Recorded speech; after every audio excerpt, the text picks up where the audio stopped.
waxaanu haynaa cataradii kabacdina waxaa laga samaynayaa barfuuno sidoo kale waxaanu haynaa qadareenkii iyo unsigii aan wax infectiya lahayn qofka aan u geysanayn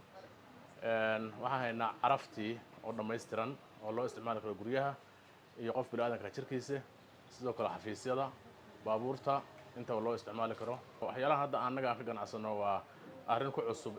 gobolka mudug sida Puntland guud ahaan waxaan ka furnay hadda Gaalkacyo xarun kalena waxaan ka furnay Garowe sidoo kale marka waxaan insha Allah rajaynayaa inay wax soo saaciday oo ganacsi soo saaciday ay tahay dadkana faa'iido badan u leh hadiyada waxaan u haynaa giftigii dadka sidoo kale xafladaha dhiganaya ama aroosada hadiyadaan ugu talagalay aan u hayno ayna heli doonaan qiimo jaban ay ku heli doonaan macquul ah qancin doonaan way kala qaybsan yihiin waxay kala leeyihiin rag iyo dumar bay kala leeyihiin wixii ragana rag baan siinaa wixii dumarana dumar baan ugu talagalnaa sidoo kale unsiyadii oo kala duwan oo dhowr nooc ah baan haynaa oo loo isticmaali karo xafiisyada iyo guryaha intaba inta badan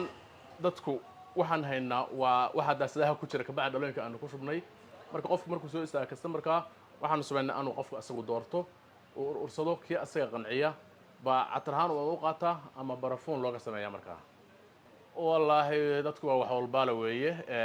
waa dad badan oo mataqaana hore wax loo yaqaan ma aha laakiin insha Allah waxaan rajaynaa in la qabsaday waan la soo qabsanayaa